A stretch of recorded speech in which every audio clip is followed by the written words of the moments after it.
નિહાળી રહ્યા છો એસ લાઈવ ન્યૂઝ બુલેટિન। નજર નાખીએ અત્યાર સુધીના મુખ્ય સમાચારો પર। ઉત્તરાખંડમાં બચાવ રાહત કામગીરી પૂરજોશમાં, 70,000 લોકોને સલામત સ્થળે ખસેડાયા।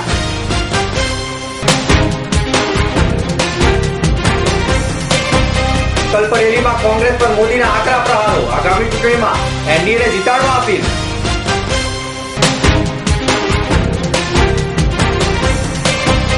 પતિના દીર્ઘાયુ માટે દેશભરમાં સૌભાગ્યવતી સ્ત્રીઓએ રાખ્યું વટ સાવિત્રીનું વ્રત।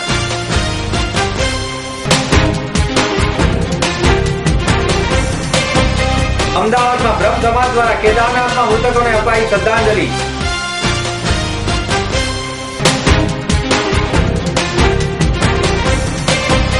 મેઘરાજાના આગમન સાથે બજારો બન્યા કલરફુલ, છત્રીઓના ભાવમાં વધારો।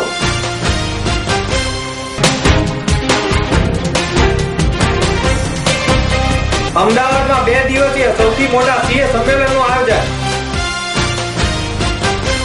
જલ પ્રલયને પગલે તારાજી અને તબાહીનો ભોગ બનેલા સમગ્ર ઉત્તરાખંડમાં ફરી વરસાદ શરૂ થતા બચાવ અને રાહત કામગીરીમાં થોડી ઘણી અડચણો ઊભી થઈ રહી છે। તેમ છતાં પણ સૈન્ય અને તંત્ર દ્વારા પૂરજોશમાં કામગીરી બજાવવામાં આવી રહી છે। ગઈકાલે સવારે વરસાદ બાદ વાતાવરણ અનુકૂળ થતા લશ્કરી અને અર્ધલશ્કરી દળો યુદ્ધના ધોરણે રેસ્ક્યુ ઓપરેશન પુનઃ શરૂ કર્યું હતું, જે દરમિયાન 2500 જેટલા લોકોને સલામત સ્થળે ખસેડવામાં આવ્યા હતા। અહીં 10,000 જવાનો કામે લાગી ગયા છે, જ્યાં કેદારનાથ, બદ્રીનાથ, ગંગોત્રી અને યમનોત્રી જેવા 4 ધામ આવેલા છે। તે રુદ્રપ્રયાગ, ચમોલી અને ઉત્તરકાશી જિલ્લાઓમાંથી જંગી ઓપરેશન હાથ ધરી અત્યાર સુધીમાં 70,000 જેટલા યાત્રાળુઓને બચાવી લેવામાં આવ્યા છે। ભાજપના ચૂંટણી પ્રચાર સમિતિના ચેરમેન બન્યા બાદ પહેલીવાર ભાજપની સંકલ્પ રેલીને સંબોધતા ગુજરાતના મુખ્યમંત્રી નરેન્દ્ર મોદીએ ભાજપ એનડીએ પક્ષ યોજનાને આગળ ધપાવવાનો સંકલ્પ વ્યક્ત કરતા ભાજપની એનડીએ પક્ષ યોજનાને આગળ ધપાવવાનો સંકલ્પ વ્યક્ત કર્યો હતો અને કહ્યું, અમે દિલને પણ જોડીશું અને દળોને પણ જોડીશું। વર્ષ 2014ની ચૂંટણીનું બ્યુગલ ફૂંકતા નરેન્દ્ર મોદીએ જણાવ્યું કે એનડીએ સરકાર ચૂંટાશે તો કાશ્મીર સમસ્યાનો ઉકેલ લાવશે, કાશ્મીરના યુવકોને નોકરી આપીશું અને કાશ્મીરી પંડિતોને ન્યાય આપીશું। ગગડતા રૂપિયાના સંદર્ભમાં મોદીએ જણાવ્યું કે રૂપિયાનું મૂલ્ય ઘટી રહ્યું છે, તે ઇકોનોમીના ડામાડોળ છે। હવે કોંગ્રેસ અને રૂપિયા વચ્ચે સ્पर्धा ચાલી છે।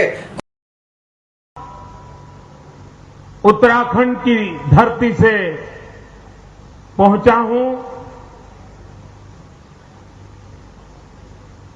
वहां के संकट को, उस प्राकृतिक आपदा को मैंने अपनी आंखों से देखा है। उन संकटों से बचकर के आए हुए लोगों से, उन खौफनाक कथाओं को सुना है, उनके दर्द को समझने की कोशिश की है। उत्तराखंड का ये संकट इतना भयानक है, हजारों यात्री जिन्होंने अपने जान गंवाने पड़े हैं, अपने परिवार के स्वजन खोने पड़े हैं, उसी प्रकार से उत्तराखंड के नागरिकों को भी बहुत ही गंभीर नुकसान हुआ है। यह देश उत्तराखंड के साथ कंधे से कंधा मिलाकर के खड़ा रहेगा और उत्तराखंड की आपत्ति में से उत्तराखंड को बाहर निकालने के लिए यह देश कोई कमी नहीं रखेगा। ये मैं उत्तराखंड की जनता को विश्वास दिला। इस देश के कांग्रेस के शासन की एक विशेषता रही है कि वे हिंदुस्तान की आजादी के, हिंदुस्तान के निर्माण में कितना ही किसी ने योगदान किया हो, कांग्रेस इसे स्वीकार करने को तैयार नहीं है। अभी बादल साहब बता रहे थे, अंडमान निकोबार की जेल में कितने पंजाब के नौजवानों ने अपनी जवानी खपा दी थी। देश की आजादी के लिए भगत सिंह समेत कितने महापुरुषों ने फांसी के फंदे पर लटक करके इस देश को आजादी दिलाई थी। लेकिन इस देश के किसी भी व्यक्ति के बलिदान को कांग्रेस बलिदान मानने को तैयार नहीं है।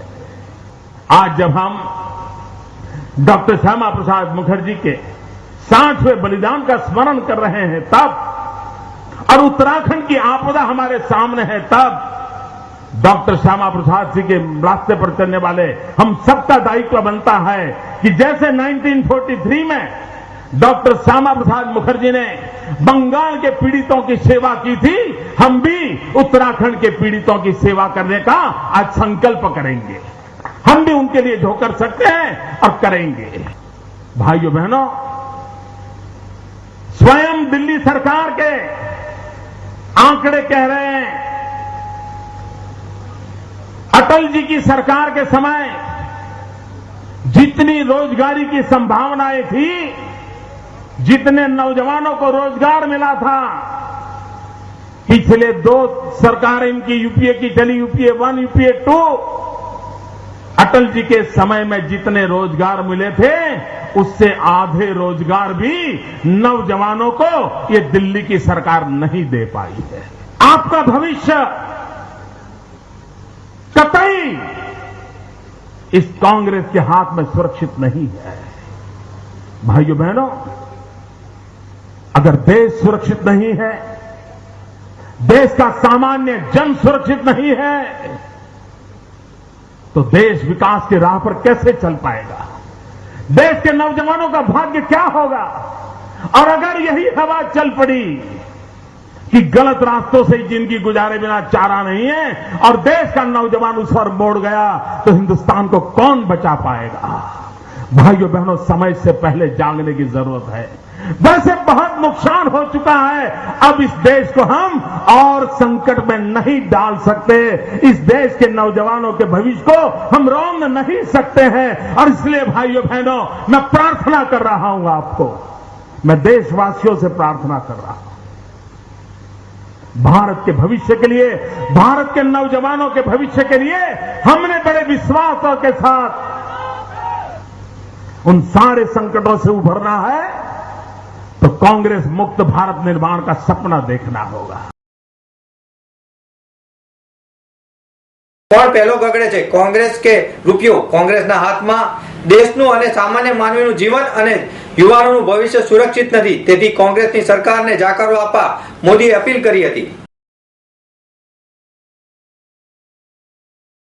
સૌભાગ્યવતી મહિલાઓ દ્વારા જેઠ સુદ પૂનમના દિવસે એટલે કે રવિવારે વટ સાવિત્રીને વ્રત કરવામાં આવ્યું હતું। આ વટના વૃક્ષને પ્રદક્ષિણા કરી પૂજા અર્ચના કરવામાં આવે છે। પતિના દીર્ઘાયુ માટે પરણિત સ્ત્રીઓ કામ કરે છે। અમદાવાદમાં અનેક જગ્યાએ વટ સાવિત્રીની પૂજા અર્ચના કરવામાં આવી હતી। પુરાણો અનુસાર સાવિત્રીએ પોતાના પતિના વ્રતના બળે યમરાજ પાસેથી સત્યવાનના પ્રાણ માંગ્યા હતા। ત્યારથી આ વ્રતની શરૂઆત થઈ અને પત્ની પોતાના પતિના દીર્ઘાયુ માટે આ વ્રત કરે છે। મહિલાઓ આ દિવસે 16 શણગાર સજી સવારે વહેલા ઉઠી મંદિરમાં જઈ વટની પૂજા કરે છે। ઉત્તરાખંડમાં કુદરતે વેરેલા વિનાશમાં અનેક યાત્રાળુઓ મોત નીપજ્યા છે। આ ઘટનામાં મૃત્યુ પામેલા શ્રદ્ધાળુઓને આત્માની શાંતિ માટે અને આ વિપત્તિમાં ઉત્તરાખંડ ઝડપથી બેઠું થાય તે માટે દેશભરમાં દુઆઓ માંગવામાં આવી રહી છે। અમદાવાદના લો ગાર્ડન વિસ્તારમાં આવેલા સમર્થેશ્વર મહાદેવ ખાતે પરશુરામ ફાઉન્ડેશન અને બ્રહ્મ સમાજ દ્વારા પ્રાર્થના તથા શ્રદ્ધાંજલિ કાર્યક્રમ યોજવામાં આવ્યો હતો। અહીં સમર્થેશ્વર પાઠશાળાના વિદ્યાર્થીઓ દ્વારા શાસ્ત્રોક્ત વિધિથી મૃતકોને શ્રદ્ધાંજલિ અર્પણ કરવામાં આવી હતી। કેદારનાથ અને સમગ્ર ઉત્તરાખંડની અંદર જે કુદરતી આપત્તિની અંદર ફસાયેલા લોકોને તાત્કાલિક રાહત મળે અને ગુજરી ગયેલા લોકોને આત્માને ચીર શાંતિ મળે જેવા આશયથી પરશુરામ ફાઉન્ડેશન દ્વારા એક શિવધૂનનો કાર્યક્રમ આજે યોજવામાં આવ્યો છે। શ્રદ્ધાંજલિ કાર્યક્રમમાં પરશુરામ ફાઉન્ડેશનના ચેરમેન જગત શુક્લ, બ્રહ્મ સમાજના અગ્રણી જગદીશભાઈ દવે સહિતના મહાનુભાવો ઉપસ્થિત રહ્યા હતા। આમ તો ગુજરાતમાં વિધિવત ચોમાસાની શરૂઆત થઈ ચૂકી છે। 1-2 દિવસમાં જોરદાર ઝાપટા બાદ મેઘરાજા ગાયબ થઈ ગયા છે। છેલ્લા એક સપ્તાહથી અમદાવાદ સહિત સૌરાષ્ટ્ર બાદ કરતા લગભગ ક્યાંય વરસાદના વાવડ નથી। જો કે વરસાદી માહોલ જામ્યો છે, તેથી લોકો સચેત થઈ ગયા છે અને છત્રી તથા રેઇનકોટની ખરીદી કરવા લાગ્યા છે। 10 જાતની છત્રી બીજી નવી નીકળી છે, એમાં એક ચાઇનેમર આવી, પછી ઓલી આ જો આ ચાઇનામાંથી પૂરી થઈ આ બાજુ આ બાજુ સારી સારી બધી વેરાયટી આવી છે. અમે 5 રૂપિયામાં એક છત્રીમાં ધંધો કરી છીએ અત્યારે. ગયા વર્ષે શું ભાવ હતા છત્રી? આ વખતે કેટલો વધારો થયો છે? ગયા વખતે 60-70 હતા. આ વખત 90, 110, 120 ઉપર ભાવ છે. ઓછો કોઈ ભાવ છે નહીં આ વખત. એટલે પત્રક છત્રી કેટલા ભાવ વધ્યો? કેટલા ટકા? એટલે વધુ એટલે એક છત્રીમાં માનો ને 50, 40 એવી રીતે વધઘટ થતી જ રહેશે. હજી વરસાદ આવશે એમ ભાવ વધશે. હજી 10 રૂપિયા, 5 રૂપિયા મળે, કોઈમાં 10 મળે. એનાથી ઉપર આ છત્રીમાં ના મળે. એટલે ગરાગી કેવી હતી? ગરાગી અત્યારે ઠીકામ ઠીક છે. વરસાદ પડે તો થોડી ઘણી ગરાગી ચાલુ થાય. વધારે પડે તો અમારા રોટલા રોજી રોટલા નીકળે. અમારા રોટલા આ પાસે જો અમારે કામ એને હેરાનગતિ ના કરે તો. બજારો આ વર્ષે પણ વિવિધ રંગબેરંગી છત્રીઓથી કલરફુલ બન્યા છે. દર વર્ષની જેમ આ વર્ષે પણ છત્રી તથા રેનકોટના ભાવમાં 20 થી 25% વધારો જોવા મળી રહ્યો છે. ચાર્ટર્ડ એકાઉન્ટન્ટના સૌથી મોટા વિદ્યાર્થી સંમેલનનું અમદાવાદ શાખા ખાતે 29 અને 30 ના રોજ આયોજન કરવામાં આવ્યું છે, જેમાં 7,000 થી વધુ ચાર્ટર્ડ એકાઉન્ટન્ટો, 27,000 થી વધુ વિદ્યાર્થીઓ ઉપસ્થિત રહે છે. આ સંમેલન બોર્ડ ઓફ સ્ટડીઝ દ્વારા યોજાઈ રહ્યું છે. અમદાવાદ શાખા અને Ahmedabad chartered accountant student association WICSA ના યજમાન પદે WICSA ની અમદાવાદ શાખા જેનું પ્રતિનિધિત્વ કરે છે, તે આ વર્ષે સુવર્ણ જયંતિ ઉજવી રહી છે. આ કાર્યક્રમ સુવર્ણ જયંતિના ભાગરૂપે યોજાઈ રહ્યો છે. અમદાવાદ શાખાને માન આપીને 3500 થી વધુ વિદ્યાર્થીઓ આ તકનો લાભ મળી શકે. નેશનલ કન્વેન્શનનું લાઈવ ટેલિકાસ્ટ સૌ પ્રથમવાર અમદાવાદ શાખા દ્વારા કરવામાં આવશે. આ CA ડે અમારી ઇન્સ્ટિટ્યૂટની સ્થાપના 1 જુલાઈ 1949માં થઈ હતી અને દર વર્ષે અમે 1 જુલાઈએ આના ઉપક્રમમાં અમે CA ડે ઉજવીએ છીએ, જેમાં ફ્લેગ હોસ્ટિંગ અમારો મેઇન કાર્યક્રમ હોય છે. દર વર્ષે જેમ હોય છે. એના સિવાય અમદાવાદ બ્રાન્ચે આને ભવ્ય રીતે ઉજવવાનું નક્કી કર્યું છે. જેમાં સવારે વોક ફોર હેલ્થ, એના પછી મેગા બ્લડ ડોનેશન કેમ્પ રાખ્યો છે. અમારો ફ્લેગ હોસ્ટિંગ છે. પછી અમારા એન્યુઅલ જનરલ મિટિંગ, એના પછી અમે ઓલ્ડ એજ હોમની વિઝિટ કરવાના છે. ત્યાં જઈને એ લોકોને મળવાના છે ને એમનો અનુભવ જાણવાના છે. અને સાંજે બહુ જ મોટું પ્રોગ્રામ, રંગારંગ કાર્યક્રમ યોજવામાં આવેલું છે યુનિવર્સિટી કન્વેન્શન હોલ ખાતે, રિસ્તોકા લાઈવ ટેલિકાસ્ટ, જેમાં 2500 થી વધુ સ્પાઇસ સાથે મેમ્બર આવવાના છે. આ ઉપરાંત આ કાર્યક્રમને શોભાવવા તથા માર્ગદર્શન કરવા માટે મુખ્યમંત્રી નરેન્દ્ર મોદી, ભૂતપૂર્વ રાષ્ટ્રપતિ ડોક્ટર APJ અબ્દુલ કલામ ઉપરાંત CA ઇન્સ્ટિટ્યૂટના પ્રમુખ સુબોધ કુમાર અગ્રવાલ, ઉપપ્રમુખ CA રઘુ સહિતના અગ્રણીઓ ઉપસ્થિત રહેશે.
कन्हैया बताई गयो रे वो तो छोरो गोवाल को.